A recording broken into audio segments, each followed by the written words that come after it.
जय हिंद प्यारे बच्चों, मैं जितेंद्र कुमार पांडे आपका स्वागत करता हूं आपके अपने ही YouTube platform target with Jitendra पर। प्यारे बच्चों, कक्षा 10 उत्तर प्रदेश बोर्ड परीक्षा का एग्ज़ाम आप लोगों का 18 फरवरी से नियत है, जो कि होना ही होना है। आप लोगों के पास अब केवल देखा जाए तो 20-25 दिन का समय और बचा हुआ है और उस परीक्षा की तैयारी के क्रम में बेहतरीन तैयारी हो, इसलिए आपका टारगेट विद जितेंद्रा चैनल पूरी तरीके से समर्पित है। और आज आप लोगों के लिए इंग्लिश की क्लास में लेकर के आया हूं। पेपर से पहले ज़रूर देखें, ऐसे ऐसे प्रश्नों का सीरीज लिया गया है कि पेपर में आपको इन समस्त प्रश्नों से बाहर कोई नहीं जाएगा, क्योंकि 27 सेट आपका हो चुका है और शायद ही कोई इम्पोर्टेंट, आज 27वां सेट हम लोग करने चल रहे हैं, शायद ही कोई इम्पोर्टेंट क्लास बचे, जो क्वेश्चन बचे जो अभी तक आपको ना पढ़ाया गया हो। तो उस तैयारी को क्रम में रखते हुए अगर आप लोगों ने अब तक पूर्व की क्लासेस को नहीं देखा है तो प्लेलिस्ट में जाइए, वहाँ से समस्त क्लासेस को देखिए। और साथ ही साथ अगर आप लोग चैनल पर नए हैं तो चैनल को सब्सक्राइब कीजिए, बेल आइकन दबाइए, इस क्लास को लाइक कर दीजिए और इसे अपने मित्रों के पास शेयर कर दीजिए। चलिए हम चलते हैं पहले प्रश्न से और देखते हैं क्या कह रहा है पहला प्रश्न, बिना कोई समय गंवाए हुए। इसमें 20 क्वेश्चन होते हैं, 20 क्वेश्चन 20 नंबर। पहला क्वेश्चन कह रहा है, क्वेश्चन नंबर 1 to 3 मतलब 1 से लेकर के 3 तक के लिए निर्देश है। Read the following passage carefully and choose the correct option to answer the questions that follow. नीचे दिए गए प्रश्नों को ध्यानपूर्वक पढ़िए और उसके नीचे दिए गए प्रश्नों का मतलब विकल्पों में से सही विकल्प का चयन कीजिए। तो चलिए देखते हैं बच्चों। One of the most widely spread of bad habits is the use of tobacco. One of the most widely, एक सबसे अधिक विस्तृत, वाइडली मतलब विस्तृत रूप से, स्प्रेड मतलब फैला हुआ, ऑफ द बैड हैबिट्स मतलब बुरी आदतों में से, is the use of tobacco तंबाकू का प्रयोग है। मतलब सबसे अधिक विस्तृत बुरी आदतों में से तंबाकू की आदत या तंबाकू का प्रयोग एक है। टोबैको इज़ नाउ स्मोक्ड, तंबाकू अब धूम्रपान किया जाता है। Are chewed by man, women and even by children, और या पुरुषों, महिलाओं और बच्चों के द्वारा भी चबाया जाता है। Almost all over the world, लगभग पूरे संसार में। It was brought into Europe from America by Sir Walter Raleigh। ये यूरोप में अमेरिका से सर वाल्टर रेली के द्वारा लाया गया था। 4 centuries एगो मतलब 4 शताब्दियों पहले। एंड देन स्प्रेड एवरीवेयर, और इस प्रकार से प्रत्येक जगह फैल गया। टोबैको इज़ नॉट गुड, तंबाकू अच्छा नहीं है। Even if not use to excess, भले ही इसका प्रयोग अधिक ना हो फिर भी तंबाकू अच्छा नहीं है। Once the habit of using tobacco is formed, एक बार यदि तंबाकू के प्रयोग की लत लग जाए, आदत बन जाए, it is extremely difficult to get rid of it, तो इससे छुटकारा पाना अत्यधिक मुश्किल हो जाता है। चलिए हम लोग देखते हैं फर्स्ट क्वेश्चन क्या कह रहा है। तो फर्स्ट क्वेश्चन कह रहा है मित्रों कि टोबैको इज यूज्ड, तंबाकू प्रयोग किया जाता है। अब कहाँ पर?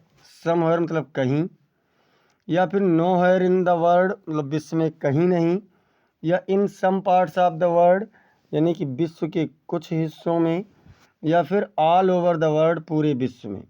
तो तंबाकू का प्रयोग कहाँ होता है?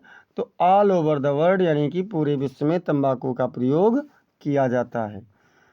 अब दूसरा क्वेश्चन कह रहा है what is difficult to get rid of the habit of using, मतलब क्या प्रयोग करने की आदत से छुटकारा पाना मुश्किल है।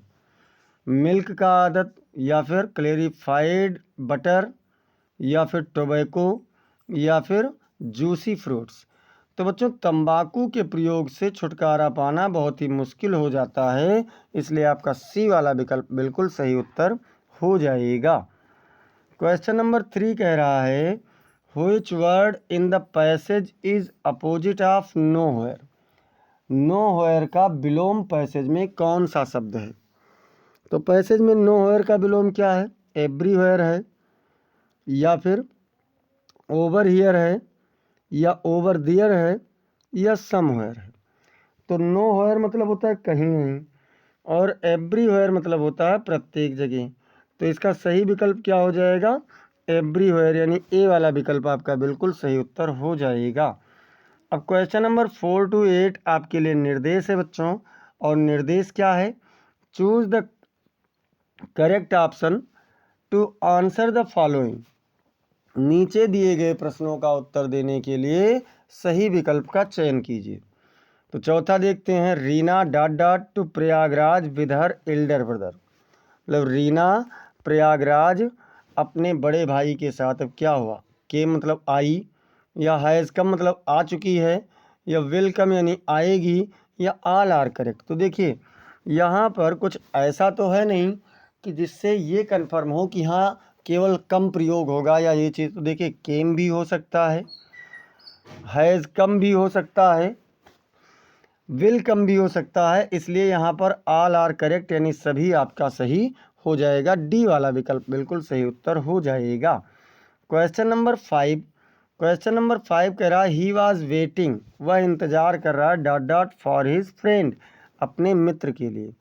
अब क्या होगा? एनेक्सली होगा, या सीरियसली होगा, या केयरफुली होगा, या इरिटेटिंगली होगा।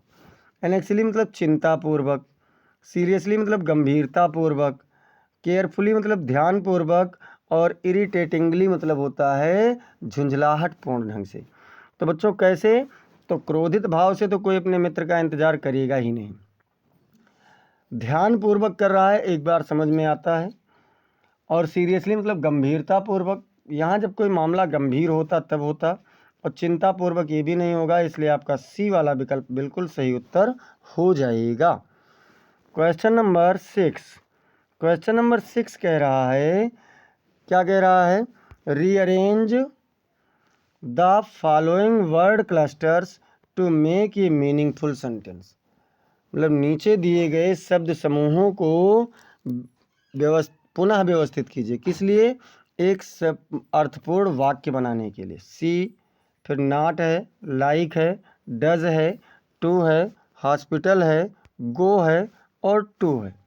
चलिए इतने से बनाते हैं और देखते हैं कि कैसे बनता है। She goes not to hospital, या फिर she does not like to go to hospital, या फिर she likes not go to hospital, या she does not likes to go to hospital. अब यहाँ ध्यान दीजिए, सी पहले होगा, सब्जेक्ट है तो सब में पहले है।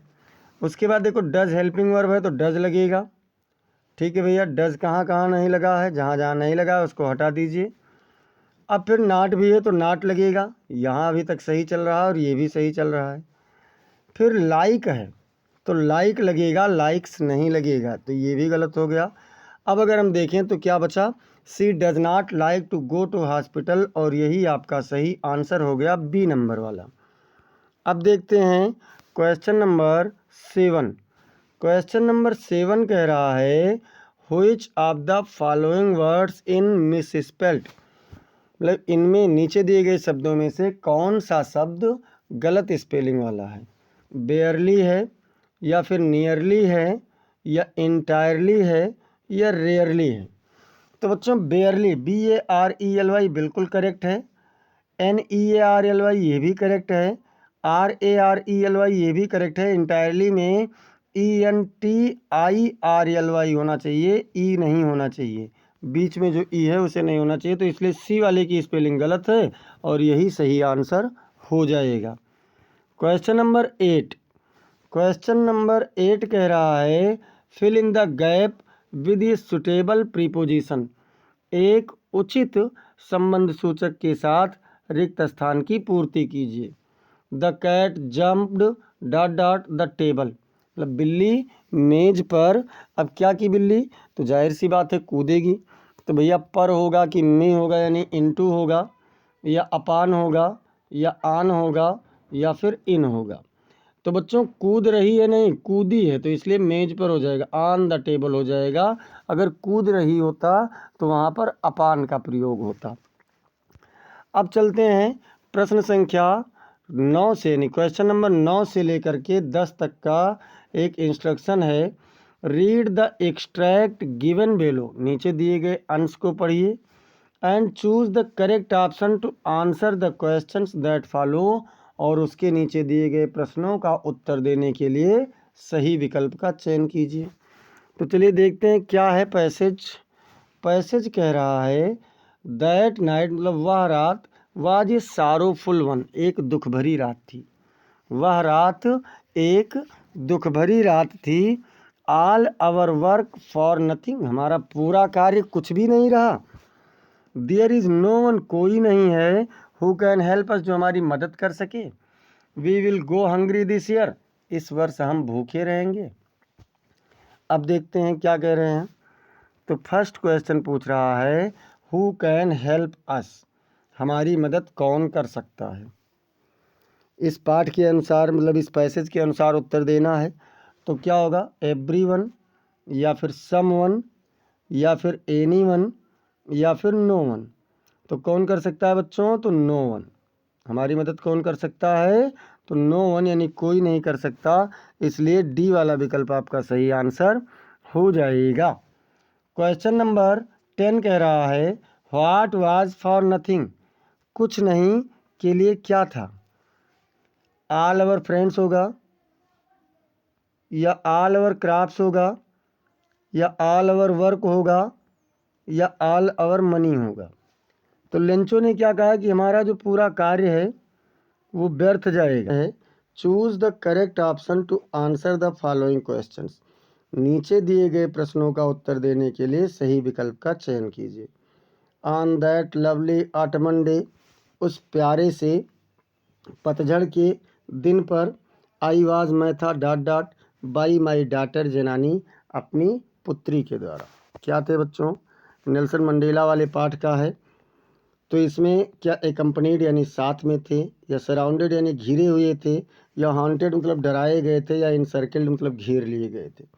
तो अपनी पुत्री के साथ में थे, एकम्पनीड उसमें सीधा सीधा शब्द में लिखा हुआ है, तो ए वाला विकल्प आपका सही आंसर हो जाएगा। क्वेश्चन नंबर 12 कह रहे हैं कि otters are found in large numbers, मतलब ऊदबिलाव बहुत बड़ी संख्या में पाए जाते हैं। इन द, मतलब कहाँ पर, नियर बसरा, मतलब बसरा के पास। ए टाउन इन इराक, जो इराक में एक का शहर है। रिवर्स मतलब नदी, या फिर सी यानी समुद्र, या लेक्स यानी कि झीलें, या मार्सेस। तो क्या होगा बच्चों, इसमें लेक्स सही आंसर हो जाएगा। ये आप लोगों का ओटर्स वाली एक कहानी ही है, उसी के बारे में इस वहीं से क्वेश्चन बना हुआ है। क्वेश्चन नंबर 13 कह रहा है the life of mortals in this world, इस संसार में जीवन, इज ट्रबल्ड, परेशान है, एंड ब्रीफ, और संक्षिप्त है। कैसा है, तो ब्रीफ है, एंड और विथ पेन, किससे भैया, अटैच्ड मतलब जुड़ा हुआ है, या डिटेच्ड मतलब अलग है, या कंबाइंड है, या फील्ड है। तो बच्चों इसमें जो पाठ में लिया गया है वो कंबाइंड का प्रयोग है, मतलब बी वाला विकल्प आपका बिल्कुल सही उत्तर हो जाएगा। एक पाठ आप लोगों का है the sermon at Benares, the sermon at Benares वाले पाठ से ये आप लोगों का लिया गया है, और उसी पाठ से ये आप लोगों का क्वेश्चन बनाया है। क्वेश्चन नंबर 14 एंड 15 के लिए क्या कह रहा है, तो 14 एंड 15 के लिए कह रहा है read the given extract and choose the correct option to answer the following question.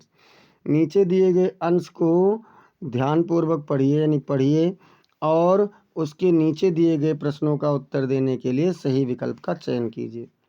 He hears the last voice at night, वह रात में अंतिम आवाज़ को सुनता है। द पेट्रोलिंग कार्स मतलब घूमने वाली कारों का, वह रात में घूमने वाली कारों की अंतिम आवाज़ को सुनता है।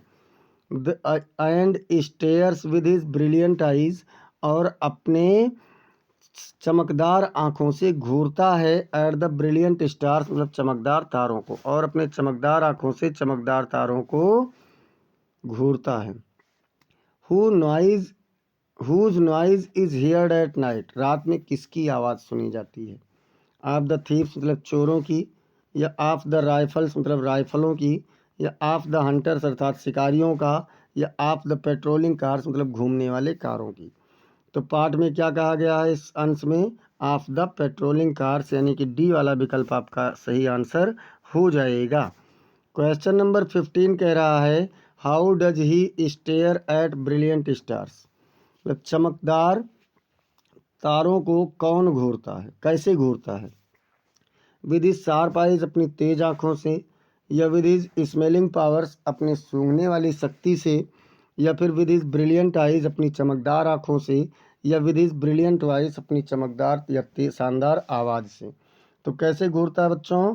तो अपने चमकदार आँखों से, यानी with his brilliant eyes. Correct option to answer the following questions, नीचे दिए गए प्रश्नों का उत्तर देने के लिए सही विकल्प का चयन कीजिए। और क्या है तो देखते हैं। क्वेश्चन नंबर 16 नंबर कह रहा है व्हेन द थीफ एवॉक, जब चोर जागा द नेक्स्ट मॉर्निंग अगली सुबह, ही फाउंड उसने पाया, क्या पाया? Anil had left him, Anil ने उसे छोड़ दिया था, या Anil had cheated him, Anil ने उसे धोखा दिया था, या Anil had made the T, Anil ने चाय बना लिया था, या अनिल वाज स्लीपिंग, अनिल सो रहा था। तो बच्चों क्या हुआ था? जब अगली सुबह चोर जागा था तो उसने देखा था कि अनिल चाय बना चुका था। सी वाला विकल्प आपका बिल्कुल सही ऑप्शन हो जाएगा। क्वेश्चन नंबर 17 कह रहा है at Harvard medical school, Harvard medical school में Richard Ebright began experiments, Richard Ebright ने प्रयोग करना शुरू कर दिया। बिकॉज ही वांटेड, क्योंकि वह चाहता था, क्या चाहता था?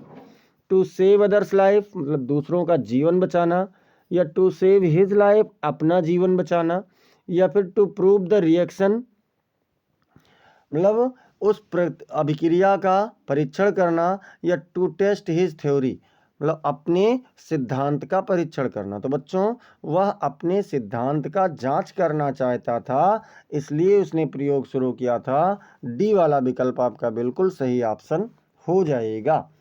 क्वेश्चन नंबर 18 कह रहा है कि भोलीज फादर रामलाल हैड, भोली के पिता रामलाल के पास था, क्या था?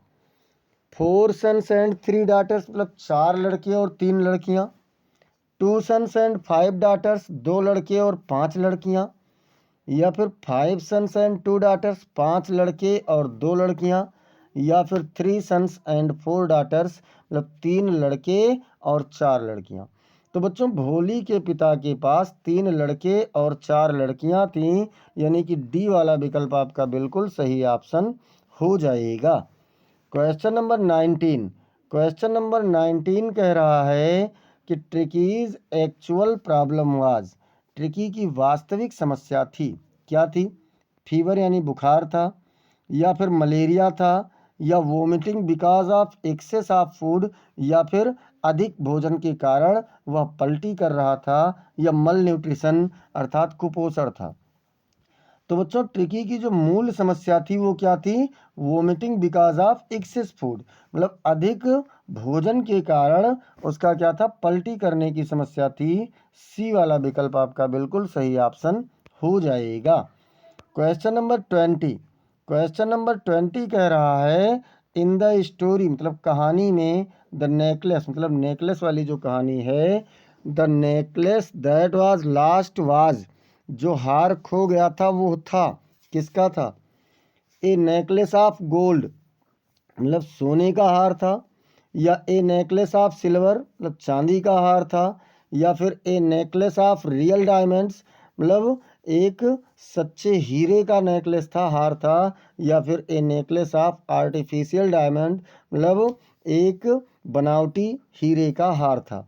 तो बच्चों क्या था? ए नेकलेस ऑफ आर्टिफिशियल डायमंड्स था, यानी बनावटी हीरों का हार था। डी वाला विकल्प आपका बिल्कुल सही। आप शार्ट आंसर मतलब जो एमसीक्यू थे 20 वो हम लोगों ने कंप्लीट किया। एक बार सभी लोग क्लास को लाइक कर दीजिए और अधिक से अधिक शेयर कर दीजिए। अब यहाँ से शुरू होता है पार्ट बी। पार्ट बी क्या कह रहा है? Read the following passage and answer the questions that follow. नीचे दिए गए पैसेज को पढ़िए और उसके नीचे दिए गए प्रश्नों के उत्तर दीजिए। चलिए देख लेते हैं भैया। It is our duty to obey our parents, मतलब अपने माता पिता का आज्ञा मानना हमारा कर्तव्य है। इट मीन्स, इसका मतलब है that we should do always, कि हमें सदैव वही करना चाहिए what they tell us to do, जो वह हमें करने के लिए बताते हैं। All that we have is given to us by our parents, ये जो कुछ भी हमारे पास है वो हमें हमारे माता पिता के द्वारा ही दिया गया है। They tend us when we are too young, उन्होंने हमारा पालन पोषण किया जब हम बहुत छोटे थे। To do anything for our self, हमारे लिए वो कुछ भी करने के लिए तैयार होते थे। दे कीप ये watch over us in time of sickness, उन्होंने बीमारी के समय हमारी पूरी देखभाल की। प्रोवाइड फॉर आवर अम्यूज़मेंट्स, हमारी प्रसन्नताओं के लिए, खुशियों के लिए उन्होंने बहुत कुछ चीज़ें प्रदान की। टीच अस रिलीजन, हमें धर्म सिखाया। And guard us from evil influences, और बुरे प्रभावों से हमें हमारी सुरक्षा की या हमें बचाया।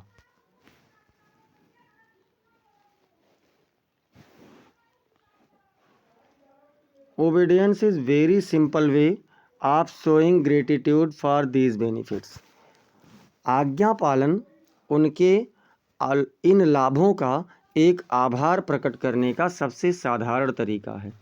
इट इज़ द वे, ये वह तरीका है that is well with in the reach of the young infant, ये वो तरीका है जिससे एक अच्छी तरीके से एक शिशु में पहुंचा जा सकता, as well as the full grown son, और साथ ही साथ बड़े बच्चों को भी सिखाया जा सकता है। अब ए नंबर क्वेश्चन कह रहा है why should we obey our parents, हमें हमारे माता पिता का कहना क्यों मानना चाहिए।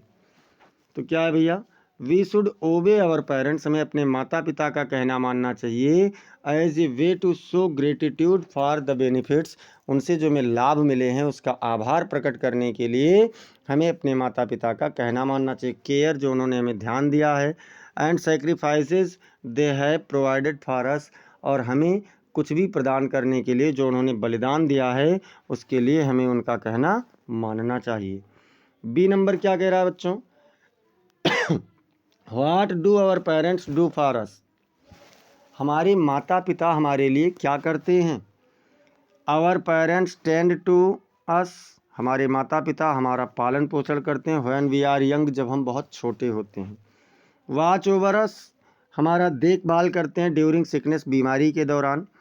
प्रोवाइड फॉर आवर अम्यूज़मेंट्स, हमारे प्रसन्नता के लिए हमें प्रदान करते हैं। टीच अस रिलीजन, हमें धर्म सिखाते हैं। And guard us from evil influences, और बुरे प्रभावों से हमारी सुरक्षा करते हैं।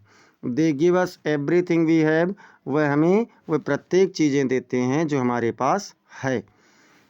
इसमें सी नंबर कह रहा है what is the way of showing our gratitude for all these benefits, इन सभी लाभों के लिए उनके प्रति हम अपना आभार प्रकट करने के लिए कौन सा तरीका है।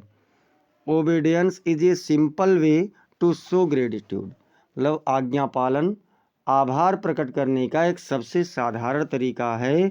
For the benefits and care provided by our parents, उन लाभों और देखभाल के लिए जो हमारे माता पिता ने किया है। इसके बाद में डी नंबर क्या कह रहा है बच्चों, डी नंबर कह रहा है which word in the passage means pleaser, passage में कौन से शब्द का अर्थ आनंद है।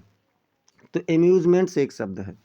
The word amusement in the passage means pleaser, passage में एम्यूजमेंट शब्द का अर्थ प्लीजर होता। अपनी माँ को एक पत्र लिखिए, गिविंग हर योर इम्प्रेशन, उन्हें अपने भावों को देते हुए। व्हाट यू लाइक, कि तुम क्या पसंद करते हो। And what you don't like in your college, और तुम अपने कॉलेज में क्या नहीं पसंद करते हो। इस चीज़ के बारे में आपको बताना है अपनी माता जी को। तो चलिए देख लेते हैं। डियर मदर, प्रिय माँ, आई होप, मैं आशा करता हूँ, this letter finds you well, कि यह पत्र तुम्हें अच्छे से प्राप्त होगा। I wanted to share with you my impression, मैं आपके साथ अपने भावों को बांटना चाहता हूँ। About college so far, college के बारे में, जहाँ तक कि मैं कॉलेज के बारे में अपने भावों को आपके साथ में बांटना चाहता हूँ। I really like the diversity of courses. मैं वास्तव में कोर्स की विविधता को बहुत अच्छी पसंद करता हूँ। वी हैव, जो हमारे पास है, and the flexibility to choose electives that interest me, और चयन करने वाले विषयों को चुनने में जो हमारी लचीलापन है, या कह सकते हैं थोड़ा सा छूट है, उसे भी मैं, जिसमें हमारी रुचि हो उसे चुनने की हमारी जो छूट है, उसे भी मैं बहुत अधिक पसंद करता हूँ। The professors are knowledgeable. प्रवक्ता गण कैसे हैं? जानकार हैं। एंड अप्रोचेबल, और अप्रोच करने वाले हैं, मतलब नई नई खोज लाने वाले हैं। Which makes learning really engaging, जो सीखना वास्तव में बहुत अधिक हम लोगों को सीखने में संलग्न बनाए रहता है। I also appreciate the campus facilities. मैं यहाँ की इस कैंपस की सुविधाओं की भी प्रशंसा करना चाहता हूँ। Specially the library and sports complexes, विशेष रूप से पुस्तकालय और जो खेल विभाग है उसके लिए। व्हाट आई डोंट लाइक, जो मैं नहीं पसंद करता हूँ, एज मच, अधिक, इज़ द हैवी वर्कलोड, वो बहुत भारी कार्य है। एंड टाइट डेडलाइंस, और सख्त नियम हैं। समटाइम्स, कभी कभी, इट फील्स, ऐसा महसूस, ओवरवेलमिंग, ये हमें भाव विभोर महसूस कराता है। एंड आई विश, और मैं चाहता हूँ, there were more resources for managing stress, कि इस चिंता को नियंत्रित करने के लिए अधिक संसाधन हों। Also I find some of the administrative processes, इसमें मैं कुछ प्रशासनिक प्रक्रिया को पाता हूँ, a bit bureaucratic and frustrating, मतलब जैसे थोड़ा सा आधिकारिक और निराशाजनक मैं पाता हूँ। ओवरऑल, अंततः यह सब मिला करके, आई एम इंजॉइंग, मैं आनंद ले रहा हूँ, कॉलेज, मतलब इस कॉलेज का, एंड लर्निंग ए लॉट, और बहुत अधिक सीख रहा हूँ, बहुत दोनों तरीके से, एकेडमिकली एंड पर्सनली, मतलब कि संस्थागत और व्यक्तिगत रूप से भी। I would love to hear your thoughts, मैं आपके विचारों को सुनना पसंद करूँगा। एंड एडवाइस, और जो आप सुझाव देंगी उसे भी पढ़ना पसंद करूँगा। On how to navigate these challenges, की इन चुनौतियों का सामना कैसे किया जाए। योर लविंग सन, आपका प्रिय बेटा। नाम आपको नहीं लिखना है। अच्छा, ये डेट इधर डालना चाहिए था, लेकिन इधर सेट हो गया है, कोई बात नहीं, आप उसको कर लेना। अथवा क्या कह रहा है बच्चों? अथवा कह रहा है, write an application to the principal of your college, अपने कॉलेज के प्रधानाचार्य को एक प्रार्थना पत्र लिखिए, रिक्वेस्टिंग हिम या her to issue a transfer certificate, उनसे एक स्थानांतरण प्रमाण पत्र जारी करने के लिए निवेदन करते हुए, as your father has been transferred, जैसा कि आपके पिताजी का स्थानांतरण हो गया है। अब इसमें क्या है बच्चों? आंसर नंबर फर्स्ट, मतलब इसमें आंसर देखते हैं क्या है। टू द प्रिंसिपल, मतलब सेवा में प्रधानाचार्य महोदय, PSCIC धानेपुर गोंडा। अब चलिए देखते हैं इसमें।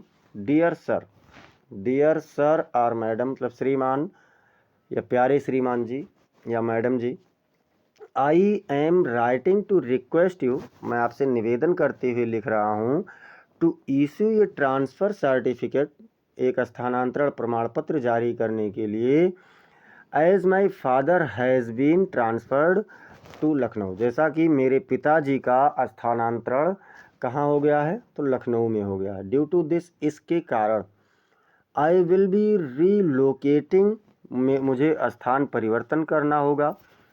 And need to join a new institution, और एक नई संस्था में मुझे जुड़ना होगा।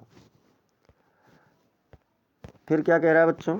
आई हैव बीन ए स्टूडेंट, मैं एक छात्र रहा हूँ, ऑफ PSCIC, मतलब इस कॉलेज का, सिंस 5/4/2023, मतलब 5 अप्रैल 2023 से, and have completed high school exam of my course, और अपने पाठ्यक्रम का मैंने कक्षा 10 की परीक्षा उत्तीर्ण कर ली है। आई वुड बी ग्रेटफुल, मैं आभारी रहूँगा, if you could issue my transfer certificate at the earliest, यदि आप मेरे स्थानांतरण प्रमाण पत्र को जल्द से जल्द जारी कर देंगे। I have cleared all my dues, मैंने अपने सारे भुगतान जमा कर दिए हैं। And have no outstanding obligation to the college, और कॉलेज के प्रति मेरी कोई भी जिम्मेदारी या फीस जमा करने की कोई भी देय मेरे ऊपर नहीं है। आई वुड अप्रिसिएट इट, मैं इसकी प्रशंसा करूँगा। If you could expedite the process, यदि आप इस प्रक्रिया को पूरी कर दें। Thank you for your understanding and support, आपके समझने के लिए और आपको मेरा मदद करने के लिए धन्यवाद।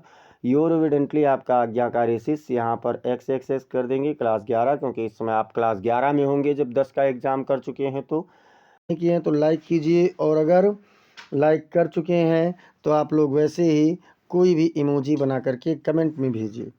साथ ही साथ आप लोग क्लास को अधिकतर शेयर कर दीजिए अधिकांश लोगों के पास, और सब्सक्राइब नहीं है तो सब्सक्राइब भी करिए।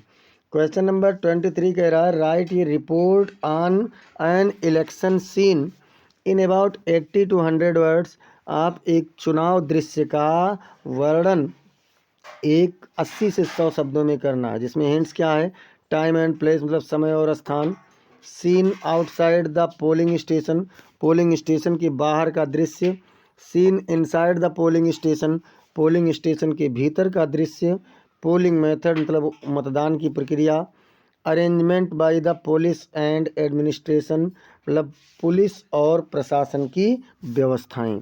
चलिए देख लेते हैं आंसर में क्या है। तो the day begins with voters arriving at 7 AM, दिन की शुरुआत मतदाताओं के 7 बजे पहुंचने के साथ शुरू होता है। Eager to cast their votes, अपने वोट का कीमत समझने के लिए उत्सुक होते हैं। आउटसाइड, बाहर, लॉन्ग क्यूज फार्म, बहुत लंबी कतारें बनाई गई।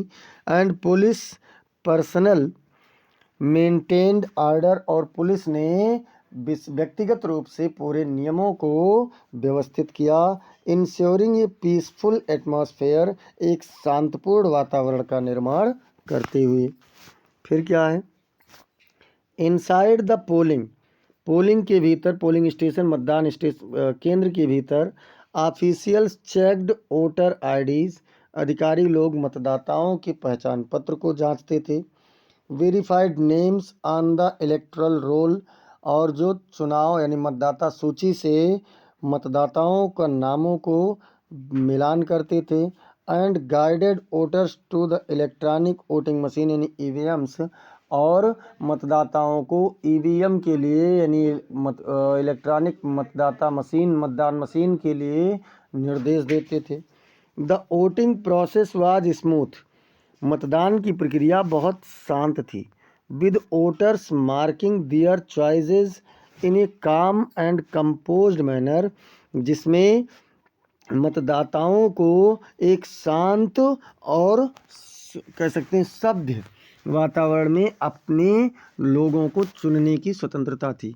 अथॉरिटीज़ इंश्योर्ड, यानी जो अधिकारी थे भरोसा दिलाते थे, that sanitisers and mask were available for votes, कि सैनिटाइजर और मास्क वोटरों के लिए मतदाताओं के लिए अनिवार्य था। एंड स्टाफ, और स्टाफ के लिए भी। मेंटेनिंग कोविड-19 प्रोटोकॉल, जिसमें कोविड-19 के प्रोटोकॉल को बनाए रख सकें। The administration had made adequate arrangements, प्रशासन ने पर्याप्त व्यवस्थाएं बनाई थी। Including ramps for disabled voters, disable यानी जो असमर्थ मतदाता थे उनके लिए अलग व्यवस्था थी। And separate quiz for women, और महिलाओं के लिए अलग लाइन थी। एंड सीनियर सिटीजन्स, और जो श्रेष्ठ यानी वरिष्ठ नागरिक थे उनके लिए भी अलग व्यवस्था थी।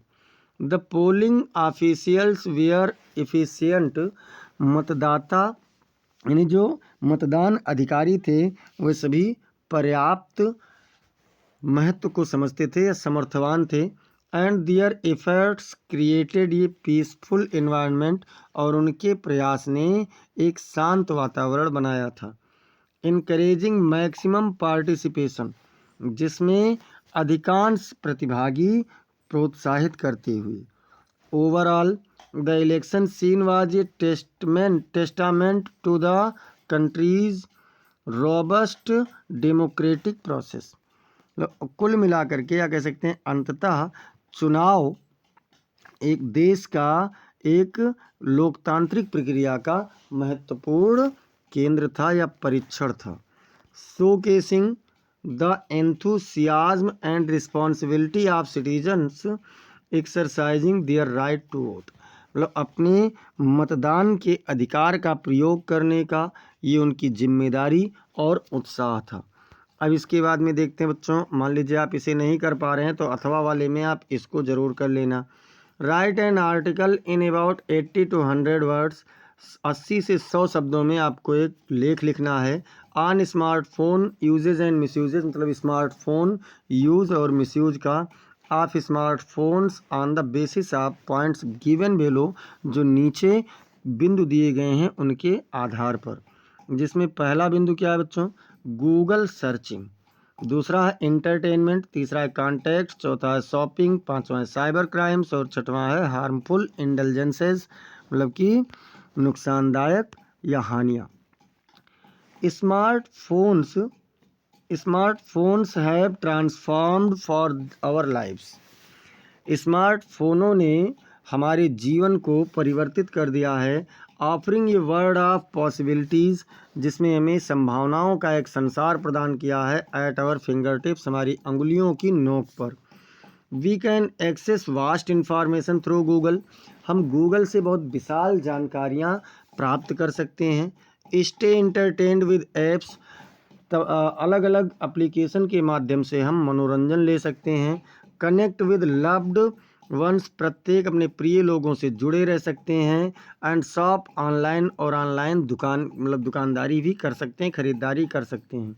However excessive use can lead to misuse, जैसा कि अत्यधिक उपयोग दुरुपयोग में बदल जाता है। Such as indulging in cyber crime, जैसे कि साइबर क्राइम का अपराध को बढ़ाता है। स्प्रेडिंग मिस इन्फॉर्मेशन, यानी गलत अवधारणाएं फैलाता है। And wasting time on non productive activities, और कह सकते हैं व्यर्थ में क्रियाकलाप करने से समय की बर्बादी हो सकती है। मोरओवर, इससे भी अधिक, excessive screen time can harm our physical and mental health. मतलब मोबाइल का अधिक समय तक उपयोग करने से हमारा शारीरिक और मानसिक नुकसान हो सकता है। लीडिंग टू एडिक्शन, जिसमें लत को बढ़ा सकता है। सोशल आइसोलेशन, सामाजिक एकांतता बढ़ा सकता है। एंड डिक्रीज्ड प्रोडक्टिविटी, और हमारी रचनात्मकता को कम कर सकता है। To maximise benefits and minimise risk, मतलब लाभ को अधिक करने के लिए और हानि को कम करने के लिए, खतरों को कम करने के लिए, we must use smartphones responsibly, हमें स्मार्टफोन का प्रयोग जिम्मेदारी पूर्वक करना चाहिए।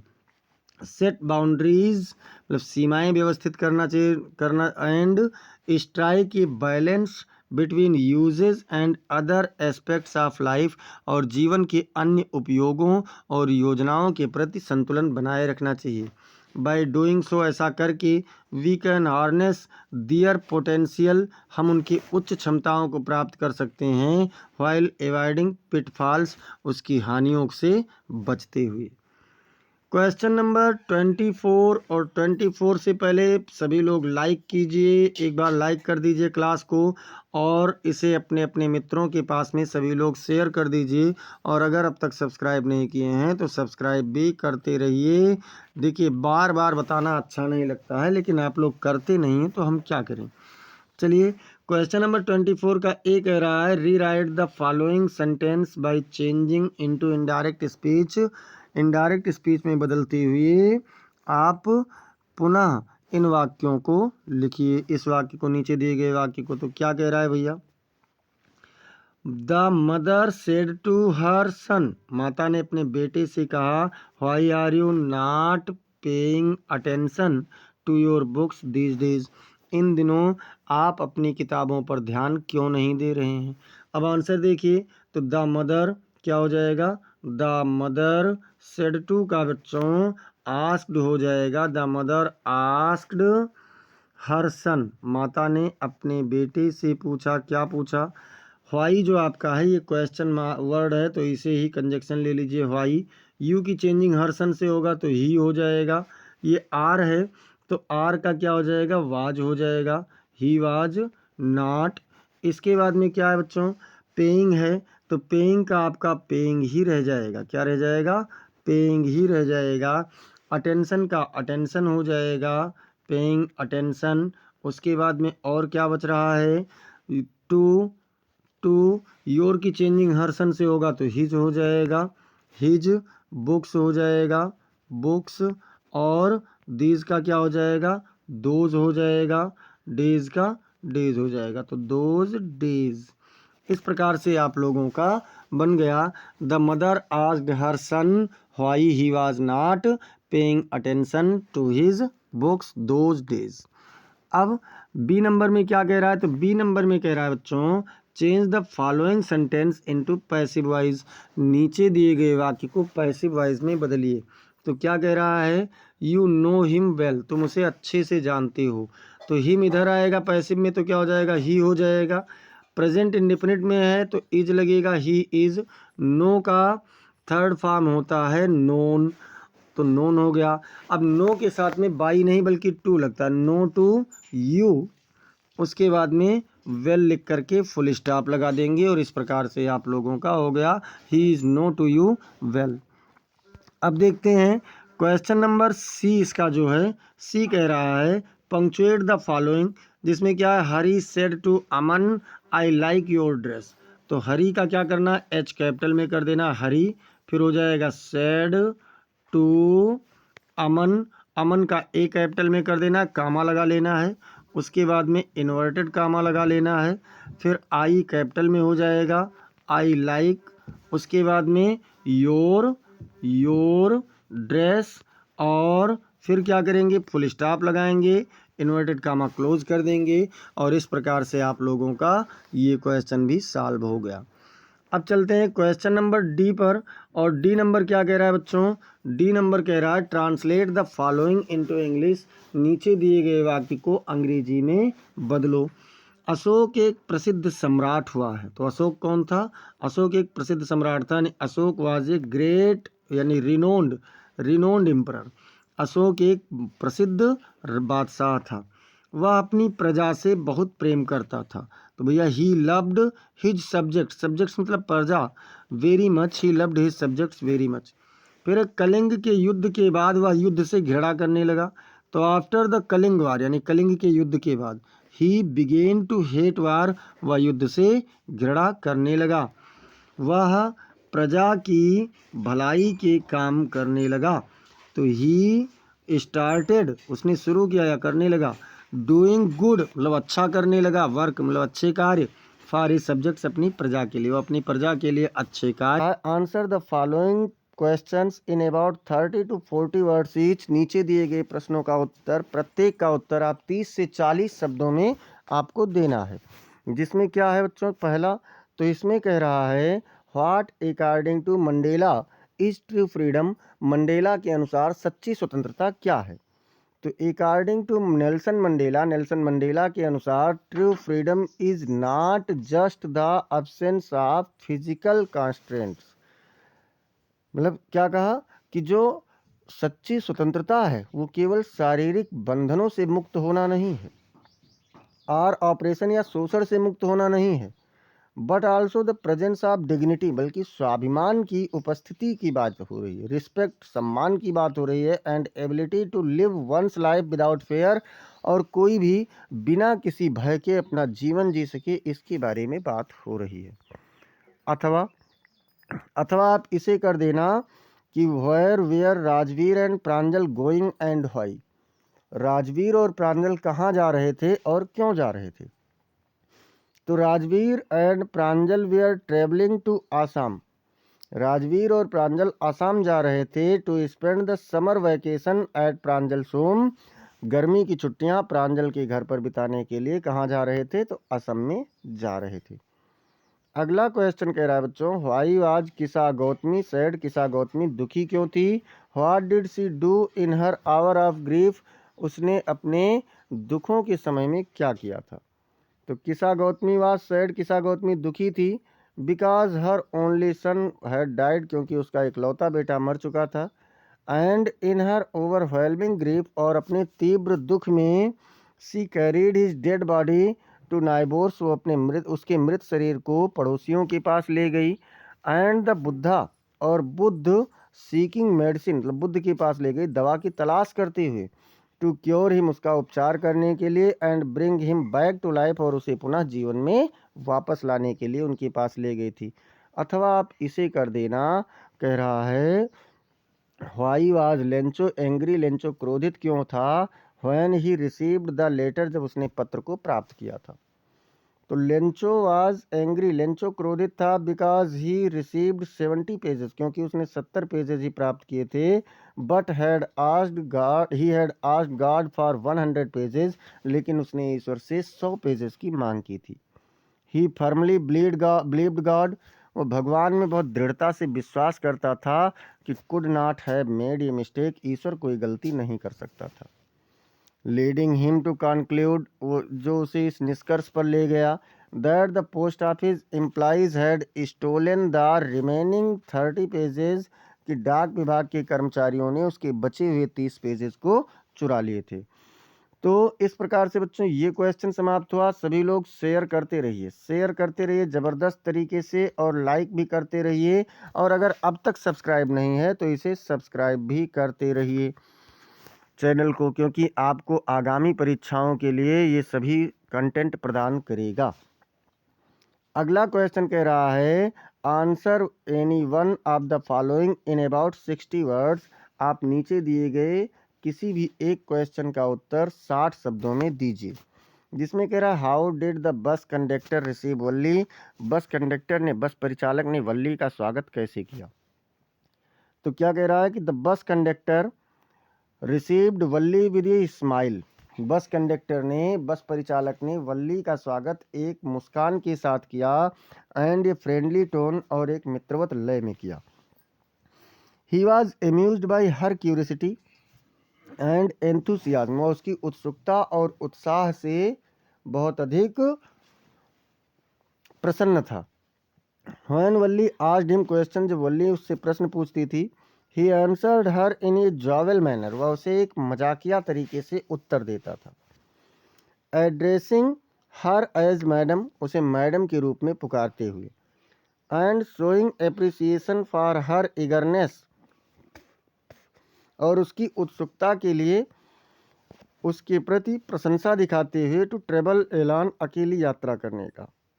His demeanour put Valli at ease, उसके इस व्यवहार ने वल्ली को आराम प्रदान किया। मेकिंग हर फील कंफर्टेबल, उसे आराम महसूस करते हुए, and welcomed on the bus, और बस में स्वागत महसूस कराते हुए। दो है, दो में से कोई एक करना है, जिसमें दूसरा कह रहा है बी वाला कि Nelson Mandela was the hero of south Africa's movement, Nelson Mandela दक्षिण अफ्रीका के आंदोलन के नायक थे। कमेंट इसकी टिप्पणी कीजिए। तो Nelson Mandela was a real hero of south Africa's freedom movement, Nelson Mandela दक्षिण अफ्रीका आंदोलन के, स्वतंत्रता आंदोलन के नायक थे, वास्तविक नायक थे। हिज कॉन्शियंस, उनकी अंतरात्मा, encouraged him to demand a respectful and unique life for all, उनकी अंतरात्मा ने सबके लिए एक सम्मानित और अद्भुत जीवन की, अद्वितीय जीवन की मांग किया।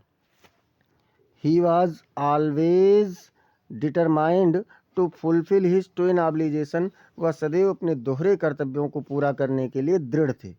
ही performed his obligation for his family, उन्होंने अपना कर्तव्य अपने परिवार के प्रति पूरा किया, as well as his community, और साथ ही साथ अपने समुदाय, एंड हिज कंट्री, और अपने देश के प्रति भी अपने कर्तव्यों को पूरा किया। Although he was prevented from doing so, यद्यपि उन्हें ऐसा करने से रोक दिया गया था, yet he did not stop, फिर भी वह नहीं रुके, एंड गॉट डिस्करेज्ड, और हतोत्साहित नहीं हुए। ही बिकेम होमलेस, वह घर विहीन हो गए। In spite of all these difficulties, इन सभी मुश्किलों के बावजूद भी, he did not change his decision, उन्होंने अपना निर्णय नहीं बदला।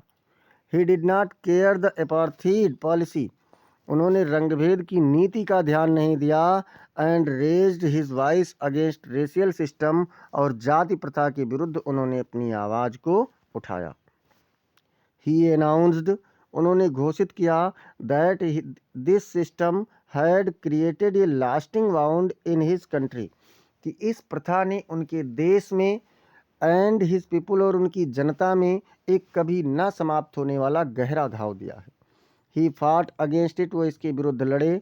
And at last got success, और अंततः सफल भी हुए। He became the first black president of south Africa, वह दक्षिण अफ्रीका के पहले काले राष्ट्रपति बने। अगला क्वेश्चन, और इस अगले क्वेश्चन से पहले एक बार सभी लोग क्लास को लाइक और शेयर कर दीजिए, जिसमें कह रहा है why does the poet hold with those, कवि उनके साथ क्यों रहता है, हु फेवर फायर, जो आग के पक्षधर हैं। अबाउट 40 वर्ड्स, इसे आपको 40 शब्दों में उत्तर देना है। The poet holds with those, कभी उनका साथ देता है हु फेवर फायर, जो आग के पक्ष में, बिकॉज क्योंकि फायर सिम्बोलाइजेज डिजायर, आग इच्छा का प्रतीक है, एंड पैशन, और आवेश का प्रतीक है। And the poet has personal experience, और कवि के पास व्यक्तिगत अनुभव है with the destructive nature of uncontrolled desire, मतलब अनियंत्रित इच्छाओं की बर्बादी के कारण उसके पास बहुत अधिक इच्छा है। अथवा क्या करना है बच्चों, अथवा आप लोगों को right 4 lines of any poem prescribed in your syllabus, अपनी सिलेबस में वर्णित किसी भी कविता की 4 लाइनों को लिखना है। Do not copy the lines given in the question paper, प्रश्न पत्र में दिए गए पंक्तियों का नकल तरीके से लाइक और शेयर करते रहिए। अगर सब्सक्राइब नहीं है अभी तक चैनल, तो सब्सक्राइब भी कर लीजिए। Right the central idea of any one of the following poems, नीचे दिए गए कविता में से किसी एक के केंद्रीय भाव लिखिए इन अबाउट 40 to 50 वर्ड्स, 40 से 50 शब्दों में। डस्ट ऑफ स्नो है, द ट्रीज है, और the tale of Custard the dragon है। तो चलिए हम लोग देखते हैं the tale of Custard the dragon, ये पोएम है और इसके हम लोग सेंट्रल आइडिया देखते हैं। The tale of Custard the dragon, Custard the dragon की कथा इज दैट, मतलब है कि शुड नॉट जज others based on their appearance और बिहेवियर, कि किसी दूसरों को उनके शारीरिक संरचना या व्यवहार से कभी भी निर्णय नहीं लेना चाहिए। As everyone has their own unique strength, क्योंकि प्रत्येक व्यक्ति के पास अपनी खुद की विशेष क्षमता होती है, अद्भुत क्षमता होती है, एंड वीकनेस, और कमजोरी भी होती है। And even the most unlikely person or creature can prove to be brave, और यहाँ तक कि सबसे असामान्य या असाधारण व्यक्ति या जीव भी अपने आप को बहादुर सिद्ध कर सकता है, एंड हीरोइक और नायकीय सिद्ध कर सकता है when the situation demands it, जब स्थिति। लाइन कह रहा है answer any one of the following in about 30 to 40 words, किसी भी एक कविता का 30 से 40 शब्दों में आप लोगों को आंसर देना है, और साथ ही साथ शेयर भी करते रहना है, लाइक भी करते रहना है, सब्सक्राइब नहीं है तो सब्सक्राइब भी करते रहना है। How did the doctor cure tricky, doctor ने ट्रिकी का उपचार कैसे किया। तो doctor James Harriet cured tricky by putting him on A strict diet, doctor James Harriet ने ट्रिकी को एक कठोर भोजन की नियमावली पर रखकर उसका उपचार किया। विद होल्डिंग फूड, उसके भोजन को रोक करके, and providing plenty of exercise and fresh air, और ताज़ी हवा और पर्याप्त मात्रा में व्यायाम दे करके उसको उपचार किया। एज ट्रिकी रिकवर्ड, जब ट्रिकी में सुधार हो गया, the doctor gradually introduced a balance diet, तो डॉक्टर ने पूरी तरीके से उसे एक संतुलित आहार दिया। Helping tricky regain health and vitality, tricky के स्वास्थ्य और उसके महत्व को पुनः वापस पाने में, प्रोवाइडिंग दैट समटाइम्स, ये प्रदान करते हैं कि कभी कभी less treatment is more effective, मतलब हल्का फुल्का उपचार ज़्यादा प्रभावशाली होता है देन एक्सेसिव मेडिकेशन, मतलब अत्यधिक दवाओं की अपेक्षा। अब इसके बाद में बी नंबर क्या कह रहा है, बी नंबर कह रहा है बच्चों, why was Bholi's father worried about her, भोली के पिता उसके बारे में चिंतित क्यों थे। तो भैया Bholi's father Ramlal was worried about her, भोली के पिता रामलाल उसके बारे में चिंतित थे, बिकॉज क्योंकि सी वॉज कंसिडर्ड अनएट्रैक्टिव, उसे अनाकर्षक मानी जाती थी, एंड सिंपल माइंडेड, और साधारण दिमाग वाली मानी जाती थी, due to her physical appearance and stammering speech, अपनी शारीरिक बनावट और हकलाने वाली भाषा के कारण। मेकिंग हिम एनेक्सियस, जो उन्हें चिंतित बनाती थी, अबाउट हर मैरिज प्रॉस्पेक्ट्स, उसकी शादी की योजनाओं के बारे में, and future well being in a society, और एक ऐसे समाज में उसके भविष्य की चिंता के बारे में, वैल्यूइंग ट्रेडिशनल फेमिनाइन क्वालिटीज़, जो पारंपरिक महिलाओं के गुणों का महत्व देता है। Question number 30 and the last question है, इसलिए सभी लोगों को लाइक शेयर करते रहना है। कह रहा answer any one of the following in about 60 words, नीचे दिए गए किसी भी एक प्रश्न का उत्तर आपको लगभग 60 शब्दों में देना है। क्या कह रहा है भैया, व्हाट वुड हैव हैपेंड, क्या होता, if Matilda had not lost the diamond necklace, यदि माटिल्डा ने हीरे का हार ना खोया होता तो क्या होता। तो भैया if Matilda had not lost the diamond necklace, यदि माटिल्डा ने हीरे का हार ना खोया होता, she and her husband would have continued living a comfortable, तो वह और उसके पति एक आरामदायक तरीके से, एल्वियट मॉडेस्ट, मतलब पर्याप्त विनम्रता के जीवन को या सभ्यता के जीवन को जीने में जारी रखते, निरंतर जारी रखते। They might have enjoyed the social status, वह सामाजिक स्थिति एंड पार्टीज और समारोहों का आनंद भी ले सकते थे, but it is likely Matilda's desire, लेकिन ये माटिल्डा की इच्छा थी, फॉर लग्जरी एंड वेल्थ, मतलब विलासिता, सुख, वैभव और धन की, would have persisted possibly leading to further discontent, मतलब जो संभवतः उसे एक अत्यधिक संतुष्टि की ओर ले जाती थी, ले गई, and struggles to maintain appearance, और अपनी शारीरिक संरचना को बनाए रखने के लिए भी उन्हें संघर्ष करना पड़ा। Altering their life trajectory in unforeseen ways, मतलब अप्रत्याशित तरीकों से उन्हें अपने जीवन जीने का तरीका परिवर्तित करना पड़ा। परहैप्स, शायद, leading to a greater happiness और डीपर ट्रबल्स, शायद वह उसे अत्यधिक खुशी की ओर या फिर गहरे दुखों की ओर, परेशानियों की ओर जा सकते थे। अब इसमें बी नंबर कह रहा है, why did the thief become a friend to Anil, मतलब चोर अनिल का एक मित्र क्यों बना। तो the thief Hari Singh became a friend to Anil, Hari Singh चोर अनिल का एक मित्र बना, बिकॉज क्योंकि Anil showed him kindness, Anil and trust, Anil दया और भरोसा दिखाता था।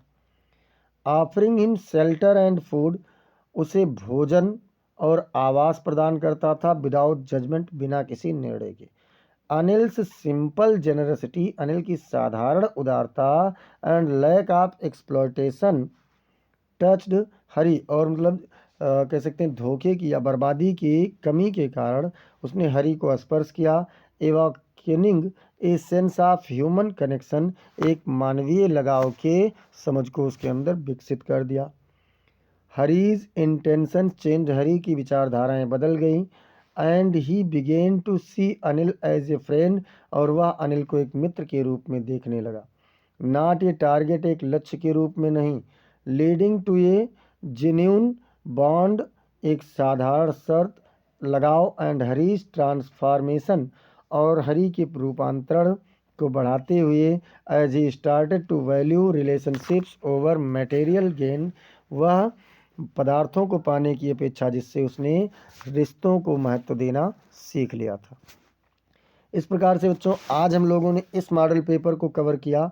ऐसे ही समस्त मॉडल पेपर को पाने के लिए आप लोग चैनल को ज़रूर सब्सक्राइब कीजिए, क्लास को आप लोग लाइक कर दिया कीजिए, इसे आप अपने मित्रों के पास में शेयर भी करते रहिए, और कमेंट सेक्शन में ज़रूर बताइए कि आपको क्लास कैसी लगी। अगर कोई भी क्वेश्चन है तो आप उसे बताइए, कोई क्वेश्चन पेपर है तो उसे भी आप लोग कमेंट सेक्शन में या टेलीग्राम के माध्यम से ज़रूर भेज सकते हैं। साथ ही साथ आप लोगों को बता दें, कल शाम 7 बजे से संभवतः आप लोगों का SST का क्लास चलेगा। SST का क्लास आप लोगों का रहेगा शाम 7 बजे, जुड़ना ना भूलें। मिलते हैं फिर अगली क्लास में, तब तक के लिए जय हिंद, जय भारत।